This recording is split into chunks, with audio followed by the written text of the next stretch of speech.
Hello, and thank you for joining us. I am so happy and grateful today to have as my guest Carolyn Coleridge. She is a psychotherapist, an intuitive, a healer, and the author of the book Honor Your Spirit. Welcome, Carolyn.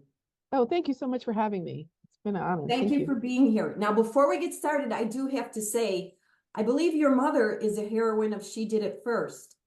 Can you just tell us, what did your mom do first? She did something first, right? Oh, my mother, well, you mean like her psychic ability? She was a chemistry teacher Did you and say she was the first Black woman to, oh, had a what science was it? department in Connecticut. Yes, She yes. was, okay, say it again, please, because I kind of talked. To head a science department in Connecticut.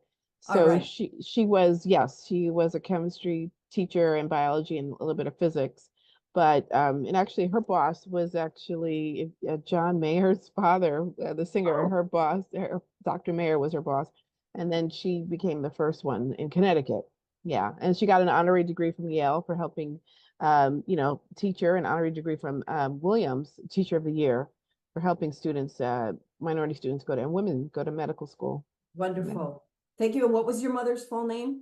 Una Idris Coleridge. Yes, she's passed on. And I dedicated my center to her because she helped so many women. Yeah. Awesome. And she Thank was you. also had mediumship experiences, a lot of visions, etc. Okay. Well, thank you very much, Una Ines Coleridge. Idris. Okay. Yeah. I just thank you so much. Okay, so I think where we want to start. So you're a psychotherapist, but you also have psychic abilities and intuitive abilities. So if you could maybe kind of tell us, how did you marry those two? Because science and very different spirituality usually don't connect together. But please tell us a little bit about your background, how you connected those two. Yeah, and I think that, bringing my mother again, since she was a scientist and traditionally trained, she had a master's from Columbia. And my father was a social worker and a minister. Then he became a bishop. So he was very spiritual, but traditional. My mother was spiritual, but traditional. So I saw both. Like, for example, if there was a ghost in the house, my mother would say, "There's a ghost." My father's like, "Okay, let me take out the Bible." And he, this 23rd Psalm, though I walk the shadow of death, was like, "He's not gone." Though I walk the shadow of death, he's not gone. Though I walked through the shadow of death before, and then she goes, "Okay, he's gone." And she could see it. That wasn't all the time, but and he was very traditional and Over Newton PhD, theological seminar, but he believed, and my father was the Episcopal Bishop of Connecticut, first Black actually. But he believed in my mother's ability to see and trust spirit and listen to the divine. And it's important to know that, psychic is of the soul. That's what it really means, because the name can be kind of tainted out there. And psyche is of the mind, but they're both together. We have a body and we have a spirit. So, connecting to the spiritual realm, why souls are here, why we are sent here, what's the real reason that you incarnated is not to pay a mortgage, is not to, be in debt and all this stuff is very limited. It's like, what is your soul here to express? I'm the person, the guy that will help people find that soul purpose. What did you and the divine make that? What did you write down in your spiritual contract? They call it the Akashic records, or the contract before you came in. And how do you know what happens when you come in? You feel called, you feel pulled. You're like, I should go into this, I should go into that. So I was studying at Columbia, and my mother said, if you get in, you're going, because I went. So I did. And it was very traditional, very, very like, Ivy League, all stuffy. And I started seeing ghosts. I was living up in Harlem because Columbia is by Harlem. And I started just seeing ghosts randomly. And I don't know if it was so many souls that lived in New York City, but I was like, what is this about? And I called my mother and I said, Mom, I saw ghosts. She's like, okay, okay. But how are your grades? Like she didn't, dismiss it. And I just felt so called. And I had a lot of spiritual experiences, like meditating in my dorm room. I'm reading a book called, like, I can't remember the name of the book. It's one of those secret books you find in one of those spiritual bookstores. Mhm. And it told me how to sit a certain way with your head slightly bent. And I would meditate. And then all of a sudden, I saw my third eye open up. I literally saw an eye. And in the eye was these wisps of energy, like sitting there. And I said, those are my guides. And I was like terrified. And I jumped back and I thought it was 5 minutes. It was 45 minutes later. So I'd gone into another realm and I had all these interesting experiences. I was so drawn to it. And I think it's important to know I was 28 and we go through soul cycles.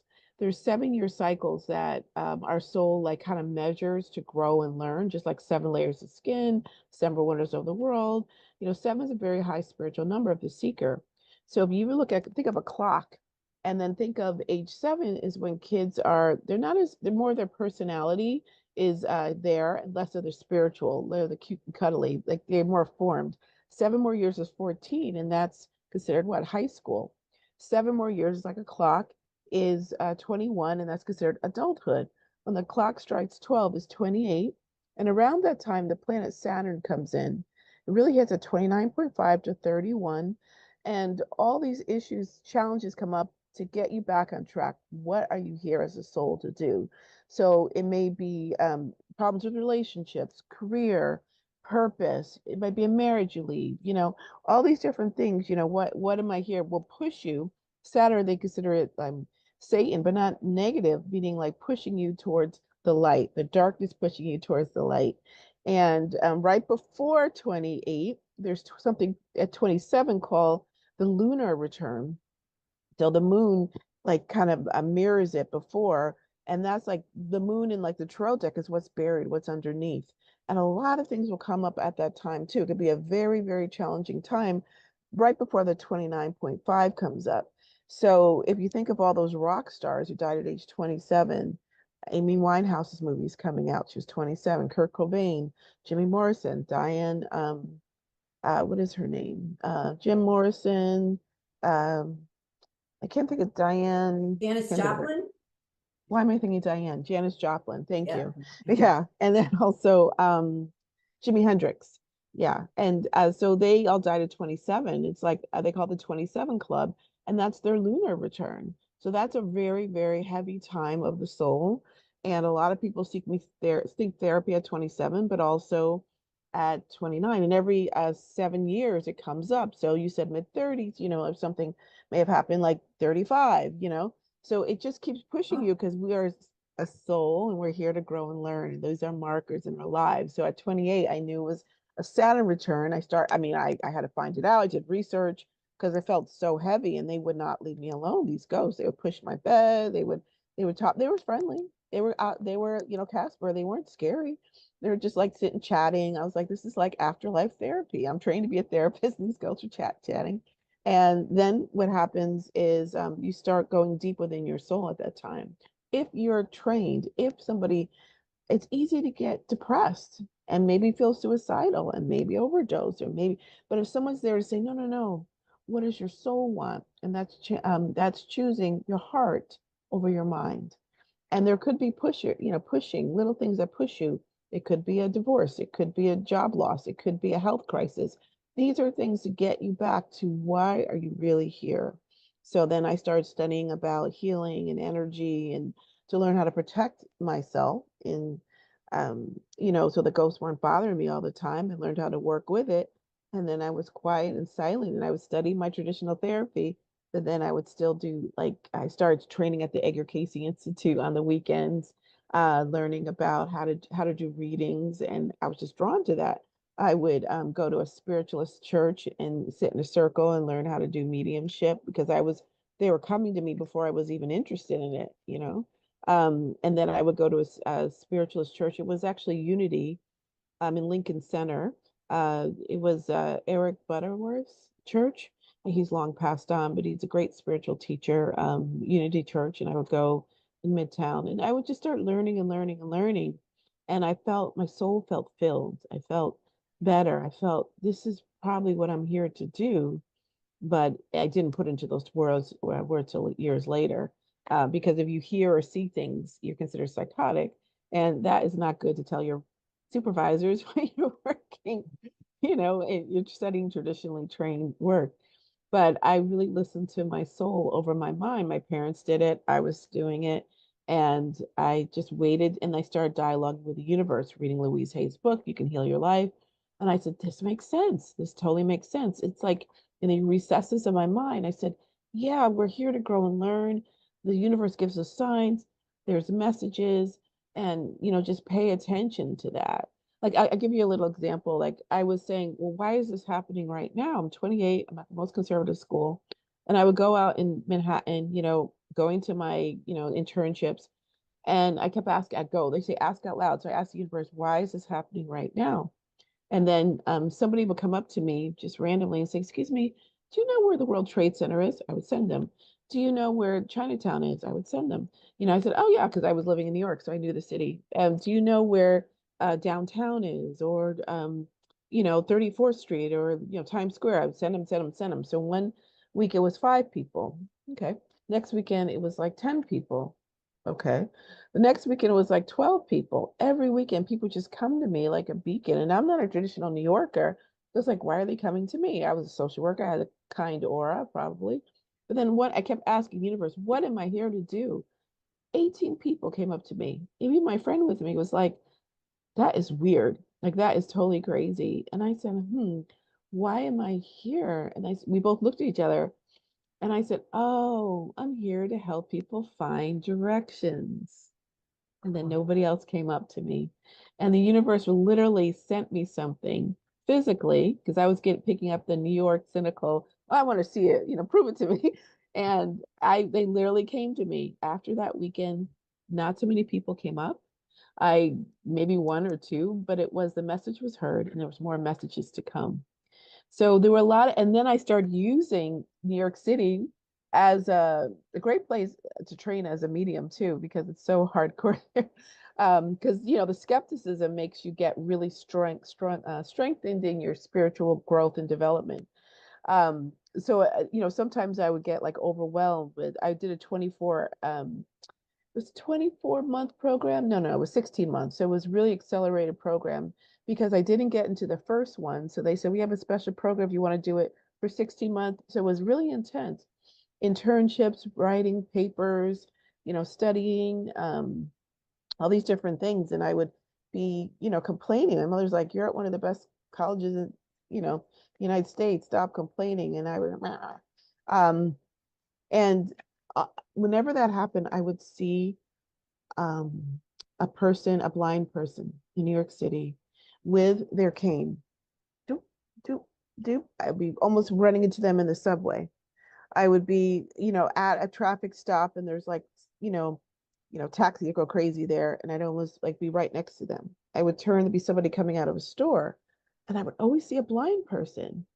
And then it came through me, walk by faith and not by sight. And if a blind, that's like the spiritual, like working with the universe, if a blind person can live in New York City with this strong, I love New York, aggressive energy. I was born in Brooklyn, um, raised in Connecticut, but that strong energy, not feel afraid to be out there, trusting that a taxi won't hit them or someone would help them across the street, walk by faith and not by sight, and stop complaining. So that would put me back into I should be very much in gratitude for what I have, even though I had to pay these huge loans back, etc. So it was, and then I literally saw about 25 people. I kept a little book and I would just write it, write it, write it, write it.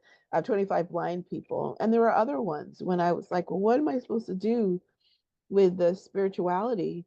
And I would see Buddhists, I would see monks just in the middle of, and it's like, live your life spiritually. I'm riding on the subway, a monk with their long robes, or I would see a, getting out of the taxi when I was getting in, and it was like, and I paid attention. The universe said, okay, you're cynical, you're picking up that, you're critical, you want to know. I was studying to be a psychoanalytic psychotherapist. Prove it to me, show it to me, let me see the research. But Spirit was saying, go with your heart and let us show you within the physical world these beautiful experiences that we are showing you at this time to help you. And it keeps going on now, Just recently, I was in the airport going to LA to teach a class, and um, I was again like I'm like flying out there, and so many people out west are really into metaphysics and spirituality. And then out here where I am in Connecticut, it's a little bit more conservative, Puritan, traditional, and very much like metaphysics. What is that? Like, so it's not as so most of my clients are still, a lot of them, I'm doing good work here, but are from LA. And I was kind of like complaining in my head, even though I had the autobiography of a yogi in my pocketbook when I was flying, and I was ran right into some monks. on the air, going the airplane, there are some monks saying, live your spirituality, because they live it completely. So it was just really about listening to the signs and the messages, just like it said in Louise Hay's book, and it got stronger and stronger. And it's part of, like kind of who I am as a spiritual person. And I do want that, but as you get older, like the 7-year cycles, it gets tougher. It gets deeper. It gets more subtle. It gets it's just like going to grad school. You go, like, you get your BA, and it gets harder when you go to grad school. It gets harder to get a PhD. It gets harder if you do specialized training. And I kind of want to do specialized training. I'm very much into ascension. Years ago, not that long, ascension teacher came to me. I was going to a woman who was a Mexican American woman who had done a lot of spiritual, experiences. So I went to her group in LA, and it was just about connecting to your past lives. And she trained in the Yucatan, and she had this certain method of breathing where you kind of, and it's just a kind of a sacred thing that she taught. She went to the Yucatan, even though she was, American, but she went back and trained because she had her own incredible spiritual experiences. So while I was doing her class, and I would always seek, I would go to spiritual churches. LA is good for that stuff. I would go to, different teachers, and I was always at the Conscious Life Expo. It's a huge expo in LA, and it's massive. It's about 15,000 people come. And I was always on the panels. They put me on the panels and stuff, and which was great. There are old videos out there.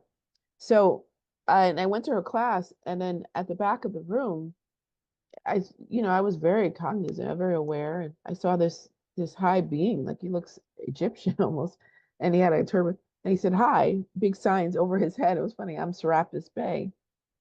I said, "Hi, I'm Serapis Bey." I said, "I know that name, but who is that? Serapis Bey. I know that name." And then I remember in Doreen Virtue's deck, she had the Ascended Masters. I know she doesn't do that stuff anymore. And then she had Serapis Bey. I was like, that's weird. I Googled it online, not a lot of information. I pulled out all my books, all my spiritual books that I had. I had like 8 bookshelves because I was doing a lot of seeking, and I worked for a bookstore at one point, etc. And I couldn't find it anywhere. And I had all these books on shamanism. I was drawn to shamanism for a time, because I'm a therapist, and a lot of shamanic experiences are connected to um, breakdowns, breakthroughs. And then all these books were piled up on shamanism. And at the bottom, there was this red book. And I was like, I don't remember buying that book. I don't remember that book because I pulled out all the books, and it was red with gold letters. So that's weird. And I was just like, who is Serapis Bey? Who is Serapis Bey? And I was just looking around. And then that night I did another class after I had the experience. And the teacher, that Mexican woman, she's like, oh, that's the high priest of ascension. He's like pure white light. And I'm like, huh, well, let me get some information on him. So I went to a class at night, and it was Trisha McCannon. And she talks about, she's a wonderful speaker, um, medium, teacher, great book. She has channel books. And it said, she was teaching about Atlantis, and it's, Atlantis in Egypt that night. And I was like, huh. And then it said that he was a high priest of Atlantis and a high priest in Egypt. And I'm like, okay, that's weird. So I go back to my, my house, and there's that red book, and I look at, and it says it's the 7-7 book, 7 7. And it said, and it's a real book, and it doesn't have where I bought it. I don't remember buying it. And it says Initiation into Atlantis in Egypt, Parables. And I'm like, oh my Lord. It's like a 5D experiences book. I don't remember buying it. It's there, Rapis Bay. And then I didn't know what to do with it. So I read it and I threw it away. I was like, oh my God, it's so weird. And then later I said, okay, I have the book. And there were other experiences where I kept meeting people from Egypt. I just randomly, different places. I meet people. There's a woman named Anna Christina. I think she has a book out there on near death. Um, and she had a workshop in LA.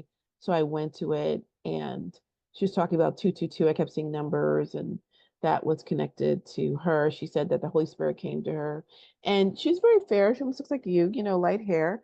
And I was like, okay, she was just telling her story, but she had an accent. And I said, well, where are you from? And she said, oh, I'm from Egypt. And it was just like, I kept meeting people randomly from Egypt. And I said, okay, so show me who you are. And then he came in my dream to Raptors Bay. And yeah, there's long red robe on and gold embroiled, kind of embroiled. And he said, this is the universe. And I was like, oh my God. And then I kind of fell asleep. And he looked Egyptian. I kind of fell asleep. And then he's been coming. And then I started channeling him and stuff like that. Um, I'm talking about a long journey of constantly seeking, constantly asking. And what was interesting in my book, Honor Your Spirit, the first book I had, the first cover, I had a golden heart on it. And then it also had a golden heart, and when I looked him up, it said he works with a golden sun. And when I was teaching people how to meditate, I would say, just think of a golden sun in your heart. That's interesting. Mm. And then one of my favorite crystals is clear quartz, and that was his crystal. Another one was um, oh, I can't think of it now. It was clear quartz and not the zircon, but that was another. But I like that crystal. There it is. Thank you. Herkimer diamond. And then I love that. That was his crystal. And I'm like, whoa. So I realized, and then I kept talking about helping people find their purpose. Like I mentioned, souls, why are you here? Not just to work. And ascension is about finding your purpose and then ascending out of the earth plane. So I realized that we've been working together, but I was just not aware of him. The golden heart on my book, the crystal, the Herkimer diamond, the teaching people the purpose. And I would teach this at a major HMO. I would do the mindfulness class and I'd say, think of the golden light in your heart. So it's almost like he came to me saying, I see you, I hear you, let's partner up. So I've been doing, work, and then interesting enough, I've been doing work. I did a lot of channeling on him, and I met this woman. I did some Googling about Serapis Bay, and I did it on Facebook. And this one group came up created by this woman, Meher Feeder, and she's from India, and she has this whole group about Adama, et cetera. And then it had information on Serapis Bay. So I was telling her all my stories, and we're going back and forth. 6 years later, she makes me the administrator of the group with her. Now we had 24,000, now we have 47,000 people, but I'm able to channel him in there and, put information that I get. And, there's a positive feedback, but she's had experiences too, but she's like, no, and I was like, how did this happen? It was just weird, just trusting spirit, just trusting and going with the energy. And I feel like this is my next step, is teaching people, finding your purpose, doing your purpose, living your heart, your soul, and then ascending out of the earth plane, if that is your time. Making spirituality an important part of your life, pivotal every day, every way. How can you do to help somebody? Wherever you're going, how can you raise your vibration? Are you meditating? Are you praying? Are you listening to source? Are you connecting to your guides? Are you listening to your higher self, which is your soul? Are you, respecting and understanding your ancestors' path? Because some ancestors were great and some weren't. And sometimes they pass the baton. Sometimes we're changing patterns that they, didn't accomplish. And sometimes they're there as guides and angels. So all this is part of, all different cultures have the same thing. That's part of ascension. We're seeing it in movies, with Avatar, where they talk to the trees, which I feel like our ancestors, in many ways, because a tree trunk is, if you look at it, is very similar to the thumb sign. If you look at them, they look the same. Isn't that interesting? Yeah. Mm. Yeah. So it's in the trees, you get sometimes when you connect to the tree, and then the divas and the angels and the guides and the fairies and the gnomes, like, the second dimension, and the crystals, which I'm very much into, which is the energy of source. embedded in the earth, Mother Earth, a seed of light into the earth to create energies contained of the divine, which I love, and held in the mother's womb, literally. So it all like comes together, in that, yeah, that's kind of like that's been my Well, path. thank you. Honestly, it's fascinating listening to you, and it makes me think of so many more questions. And I've Okay. said this before on the show, but my purpose in this podcast is, and I don't know if you saw my mouth dropped open when you said 35, because when I was 35, my life literally blew up.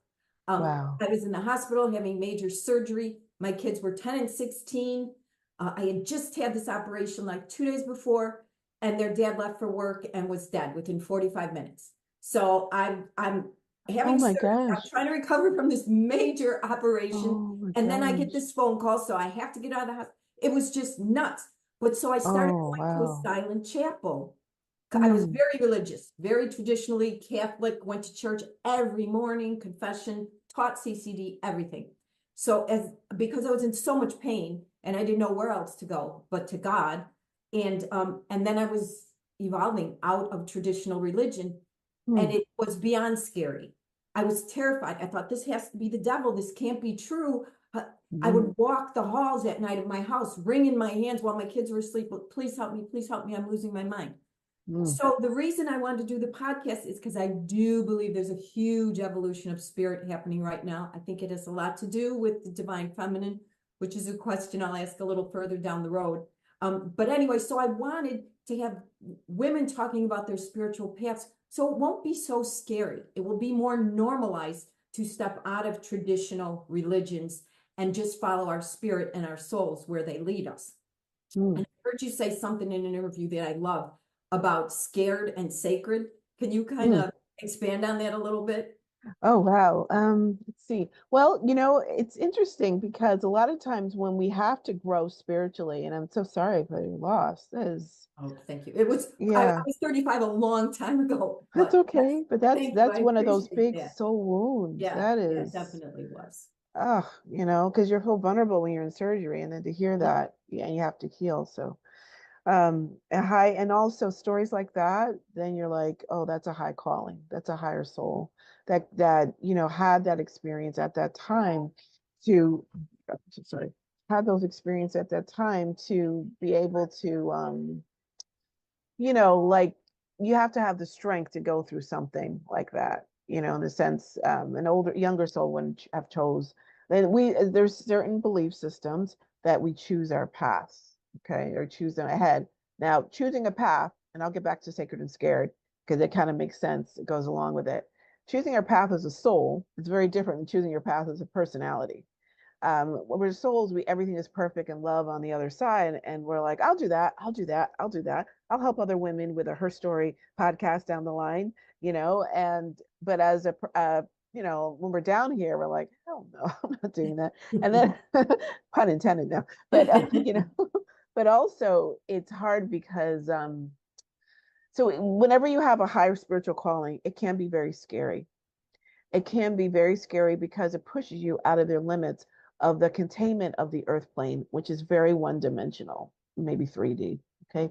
But when you start working with spirit, it comes up to 5D or the higher, we've heard a lot about 5D, which is looking from the higher realms where the ascended masters, can come down to, and looking from the perspective of the divine. How does the divine, see you? Like from not from the scary person that you're in, but you have to take what you feel is scary and make it sacred.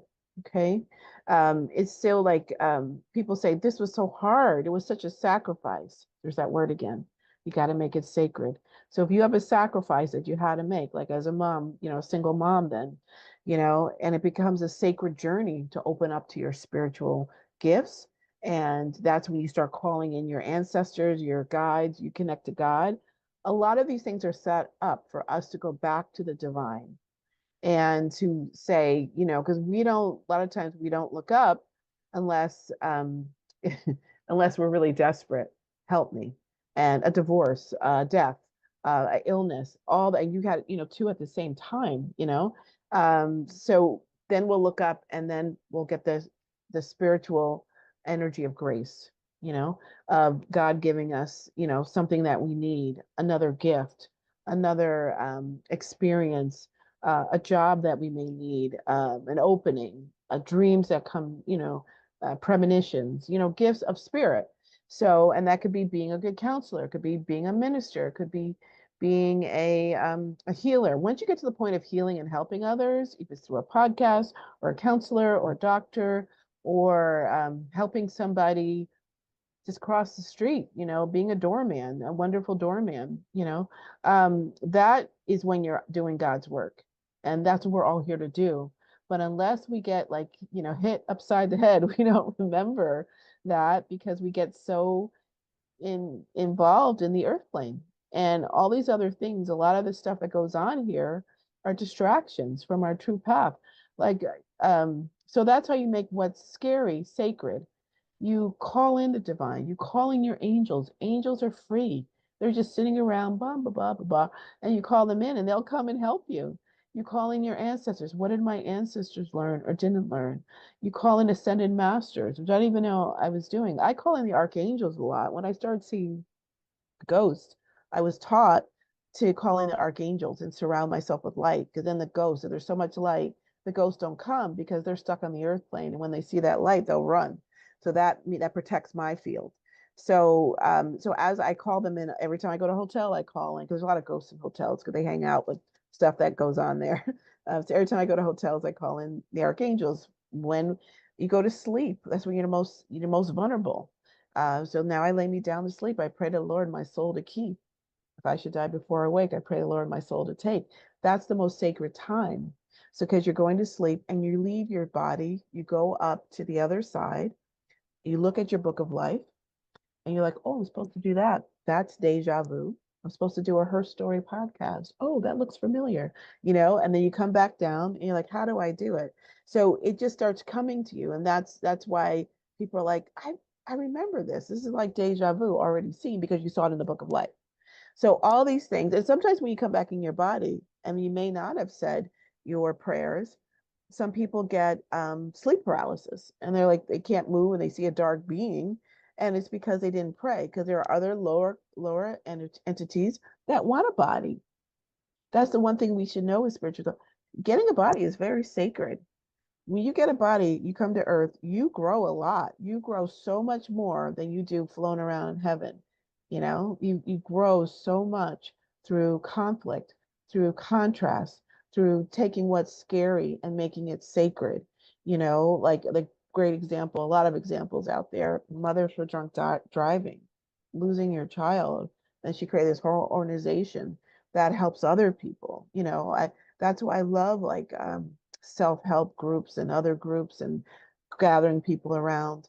I think it's, that have gone through the same thing. And I do believe that it is the time of the feminine, the divine feminine, because it is a time of higher consciousness. We have to fulfill the book. We're on a female earth. Women are still dismissed. Every male child comes out of a woman. I mean, it's like we're in a female earth. It's not dad earth, it's mother earth. That's why crystals are getting so popular. She's giving a piece of her. I thought it as a regular Episcopalian, I said, this is wrong. We can't be looking at crystals. But I asked God, is it right? Is it helpful? And I've had powerful experiences with them, not worshiping them as a tool to connect back to the divine, as holding the energy of the mother in my hand, you know, um, planting. So the divine feminine is coming in because it's a time of the creator. We're in the Aquarian age, and women are natural creators. So we have to start record number of women in Congress, the Me Too movement. All these things are coming up to respect women's cries, their souls, their stories, their histories. It's time. It's time. It's been happening for a while, but it's getting stronger. So it's interesting because you just hit on my second favorite topic, which is the rebirthing of the divine feminine, which is another reason why I started this podcast, because I absolutely do believe that she's been buried within us. I remember one time a while back, I said, oh, the divine mother's waking up. And she was like, I was never asleep. You were asleep. So, Wow. I'm getting so that's chills. really fascinating. But this is what I want to say, because I know there's a lot of people in traditional religions, and this is scary. And we've been trained very well that almost anything that relates to the divine feminine or the goddess is Satan. Certainly in my religion, Mm, as I've gone through the mm, decades, relearning, unlearning, remembering what was buried deep in my soul, and that is a lot of things that were associated with the goddess, because there was a time when the goddess was worshipped and revered. We're turned into Satan, that's the devil. So wow. here's a question for you, because I've said it's in my mission statement on my website. I do believe that women are major catalysts in healing the earth, but we have to heal ourselves first, because we're carrying a Hmm. lot of trauma and pain from not just this lifetime, but lifetimes. And so you are also a trained psychotherapist. So this is what my feeling is: the micro is the macro. And we've heard, obviously, the best environment for a child to grow up in a home is a loving mother and a loving father. We have not had a mother. Major religions, our societies, our governments are all Father, Son, Holy Spirit, male, male, male, male, male, male. So Hmm. you have psychotherapy training. So can you kind of marry those two of what happens when a child is raised in a home with absolutely no mother love, no talk of a mother, and the Mm. difference when a mother is incorporated, and how that affects us as societies, and actually really the world, with Mm. not having any female spiritual, it's all father, father, father. Oh, so spiritual. Oh, okay. So there's so much to unpack there. So actually, many religions, because when I was in New York City and that all those experiences happened, I was in a goddess circle, and I learned about a lot of goddesses. Like in that Japanese flag, that white flag with a red dot, that's Amaterasu, who is a Japanese goddess of love and compassion, Kuan Yin. Mhm. Did not know that. Yes, and also in a Muslim, the woman Aisha came to Muhammad in a dream and taught him, and then he was illiterate and wrote down the Quran. So Mary Magdalene, who they believe could have been Christ, his counterpart, of definitely energy and stuff I've learned from Shekinah, Shekinah, Shekinah. Sheki. That's it. Shekinah. Yeah, Yeah. I said, yeah, you said it better. So I've heard it pronounced different ways. That's the energy of the feminine energy. A lot of religions believe the Holy Spirit is the Divine Mother. I've had people I've known that have had near-death experiences, and they've met the Divine Father and the Divine Mother. That she's there, but she's hidden because like she's like just like what you said, I knew a reader and she said, oh yeah, that God almost protects her because she's very sacred and it hasn't been her time, but she's getting stronger. She's always been there. But in every major religion, I don't know all of them, but there are a lot of feminine goddesses, even Yamaya, who's the African goddess of the water. I mean, um, Oshun, and there's so many that are around. Guadalupe, So I feel like it's coming up, it's coming out because, again, being the creator. And once we start, it's almost like a lot of these guides come to me once I identify them. Like once I'm doing their work and the energy match, they come to me. I had that experience with Mary Magdalene. I didn't know who she was, and I was just reading a lot of books and then she came in my dream and I was like, whoa. And she started talking to me about feminine energy and the balance, more importantly, the balance of the male and female energy is what opens up the third eye. So there was a So let balance. me ask you this, Carolyn, before we Yeah. run out of time. Okay. So if you see an adult, and they're coming in as a client or a patient, whatever term you use, and they start talking, what would be the clues where you would say this child was raised without a mother? What do you see? What is a person lacking when they don't have the feminine, nurturing, loving aspect as they're being raised? Okay. And do you mean like not raised as a mother physically in the household or not Yeah, there's raised? no mother, this child, or Oh. an Hmm. abusive mother or an absent mother. How does that affect a person when they're raised without the Oh. nurturing, loving mother in the home? Oh, yes. And, fathers can be very loving. But it does, it, gosh, I have so many women I work with that have mothers, but they have difficulty with their mothers. So a combination of both. So what sometimes you feel the lack of self-nurturing, the lack of learning how to take care of themselves. It can go two ways. Sometimes they can overdo it, like start learning how to take care of themselves very young. There may be a lot of resentment towards women, anger towards mother figures in their lives or support, um, or they Wait, overly, Carolyn, I'm sorry to yeah. interrupt you, but listen to what you just said. That's so resentment toward women, anger toward women, and look what's happened in how our world is today. 1 in 3 women are sexually assaulted. There's so much anger when women try and use their voices.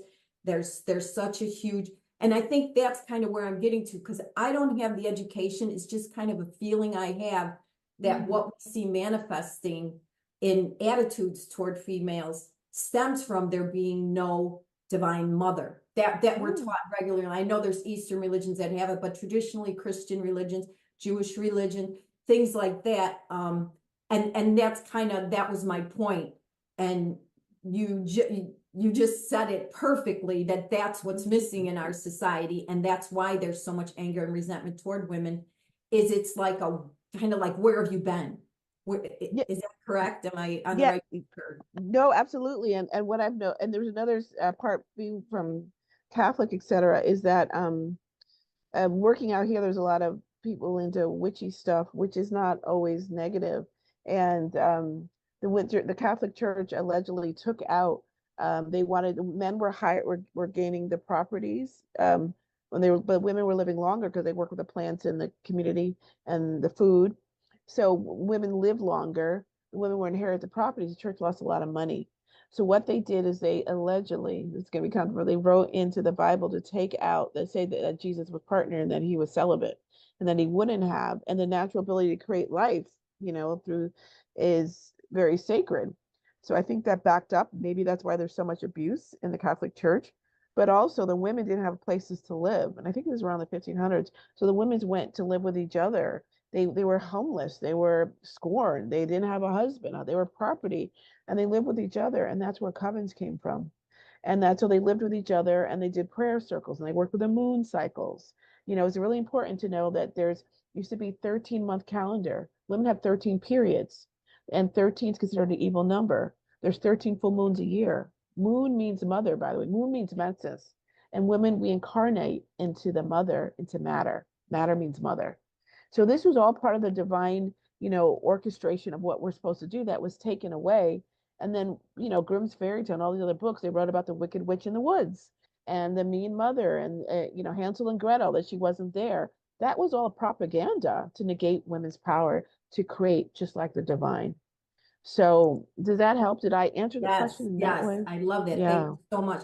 Okay, Yeah. so we're getting to where we need to close. Before we do, I just want to ask you one more thing. If you could just give us a few words about, you talk about manifesting through gratitude. Can you just talk just a little bit about that before we close?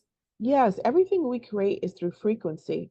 So the more positive we are, and I think things are hard here, and the more higher we go, like even like the Democrats, Republicans, I think this is a lesson for us to go beyond what is just on the physical. Go to divine within your heart.